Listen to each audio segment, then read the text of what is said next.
So I'm Gwen. I'm the co-founder and CEO of Axionable, and we do sustainable and responsible AI. Awesome. So sustainable and responsible AI, like that's a big subject, right? Because a lot of businesses are starting to employ AI in their businesses different ways for different reasons. When you say that you're helping address this in a responsible way, I assume you're working with the businesses directly in how they design their plans. Are you helping implement them? Maybe you could tell us a bit more about that.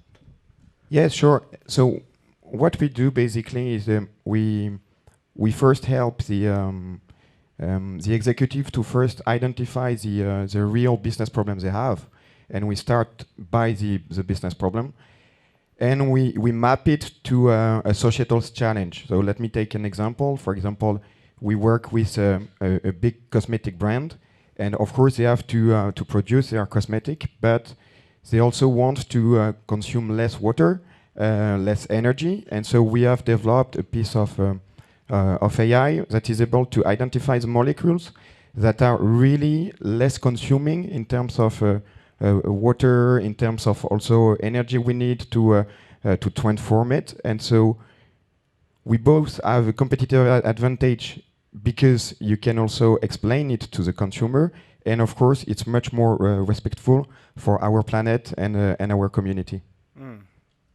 Yeah, thank you for that. So, this is a very different type of business than the one we discussed previously. So this is more service-based, where you engage directly with the businesses and the leadership and how they design plans and move them forward, right?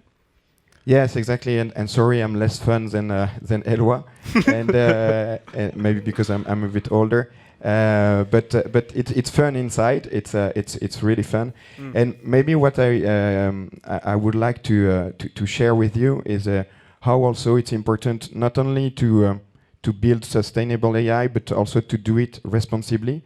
And I will ask maybe the audience a quick question. Please raise your hand if you have already watched some cats on the internet. Okay. Do you know how many cats you need to build an AI? How many cats you need to build an AI? Yeah. Okay. You need to show an AI 100,000 cats that it will be able to recognize a cat. I have two kids, and my daughter, I explained her, hey, this is a cat, one cat, and she knows what is a cat. And so this is a very simple example that Luc Julia, who is the founder of Siri, the AI that is inside your Apple device, and now is the CTO of Samsung, is sharing. And just the question that we have to ask ourselves behind is, what's the purpose of what we do? And should I keep going watching cats? Yes, potentially, but just be aware that behind there are lots of pieces of technology, not only hardware that we have discussed before, but also in terms of how we build, for example, artificial intelligence. It consumes really, really a lot. Maybe another example is, I guess that you have been aware that now the best champion in Go is not anymore a Chinese person. Now it's an artificial intelligence from Google, and the artificial intelligence called AlphaGo consume 40K watt, whereas the champion, sorry, This is the noise. Okay, whereas the human being, it's 20 watt, and the human being with our brain we can do other things than just playing Go. We can do the washing up, we can go running, we can speak with you, etc. Yeah. And so just another example that we have to bear in mind that, of course, the technology is great to solve business issues, and also together that we can solve the great challenges that we have with our planet and our communities. But we have also to be aware that we should do it in a frugal way, and be very sober in the way we do it, and be very clear in terms of why we are building it. Yeah. So this touches on a hugely important issue, because if you look at the energy consumption in France today, 10% is used just for data centers, right? So that those 100,000 points you were talking about of cats, Yeah. Just 100,000. Like that's data that's being stored somewhere, right? Yeah. There's an equivalency where if you know, like your emails, right? Just for me, right? Like all the unwanted emails that I receive are creating waste because of the energy required to store that information. So, you know, if you think about cloud computing and these data centers and how everything has changed, you know, I would imagine AI is this next business revolution that everybody's going to be rushing to. Like it's going to create a similar sort of rush to use even more data and more technology to. Yeah, definitely. And so the example I took for cats is fun, but I think what we have to design all together as a society is this trade-off, and maybe to build an AI to be able to detect cancer, for example, and to support professor in medicine. Okay, maybe it's worth it to consume X kilowatt. But on the other hand, for example, maybe for websites, we can use more like the dark mode and the low tech approach because it's maybe less, I would say, useful for our community, or at least let's say there are some more responsible way to do it. So I think the first really actions that we have to do all together is really to be aware of that and to put figure, and the great chance we have, and I know also that there are lots of students here, is that the science can really help, and so we need to put figures, and we need to disclose these figures. The NGOs and the not-for-profit are also very useful to share figures, and also sometimes to blame some companies where they are doing some wrong things, especially for the pollution. Yeah, no, that all sounds very actionable. Thank you. So, as a business leader here in France, how do you communicate this need to be more ethical and more mindful in our use of digital resources? How do you communicate that to business leaders in a fashion that they really see it as an opportunity, rather than as, which it is, like in a moral obligation to behave ethically? But yeah. We talk to business leaders like they want to, and they need at the end of the day to deliver their financial result. And so we don't communicate on the personal value. We don't say you have or you should be responsible because we have to solve the planet all together, etc. We say, guy, you have some business problems. You need to be competitive. You have to keep your competitive advantage, etc. And we have a solution, and that is able to do both. We will solve your business problem, and we will have some positive impact. We will take care of the externalities, etc. And we create great synergies between these two KPIs. And we use a lot the Harvard framework that is called Creating Shared Values, that I encourage all of you to go. It has been developed by Michael Porter and Mark Kramer.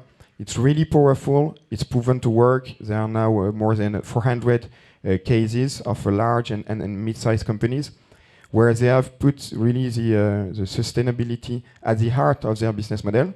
And it's now proven to really bring a competitive advantage. And so we don't talk to them like, okay, guys, we know you have a foundation. It's good. Keep going with your foundation. You do philanthropy. It's good. You have your CSR report once a year. Okay, it's good. But we are here to discuss about your real business, your core business. And we now, the good news is that now we can do it also responsibly. And not only once a year, okay, I have done an hackathon with La Croix-Rouge or whatever, and so the rest of the year I can pollute. No. Now your core business model has to change. And the good news is that there are some solutions. We have some solutions, but of course, we think that we have to do it in a really open manner with working with the ecosystem.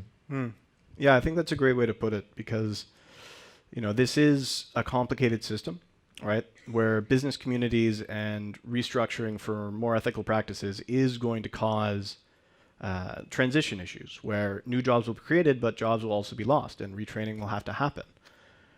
It's one of the reasons why this shift to sustainable practices is so challenging for a lot of companies, is because they have to reimagine how they do things, and they need leaders like you that can help identify the right way to do that in such a fashion that it really draws in consumers so they see the benefit.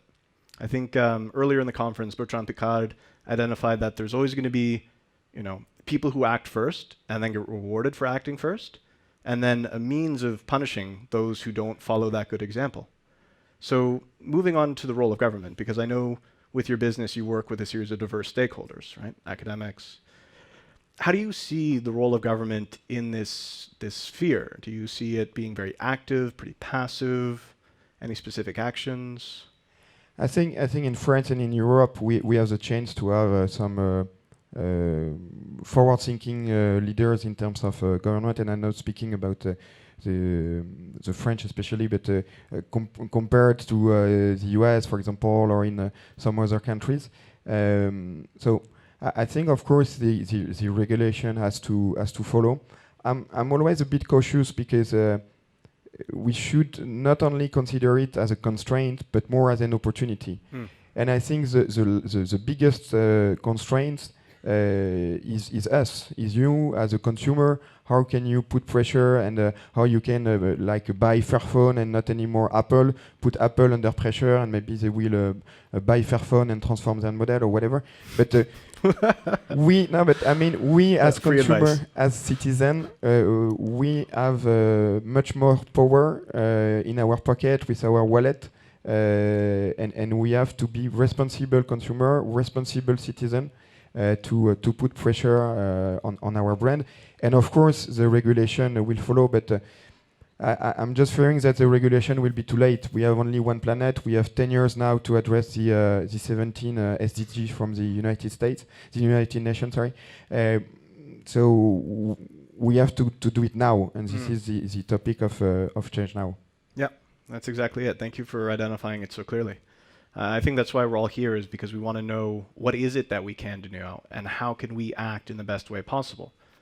So with that in mind, looking at the audience, seeing some very warm and friendly faces, what would you like to communicate to them, that this is the key thing to take away? This is the one thing that you want them to think about as they leave this time with you?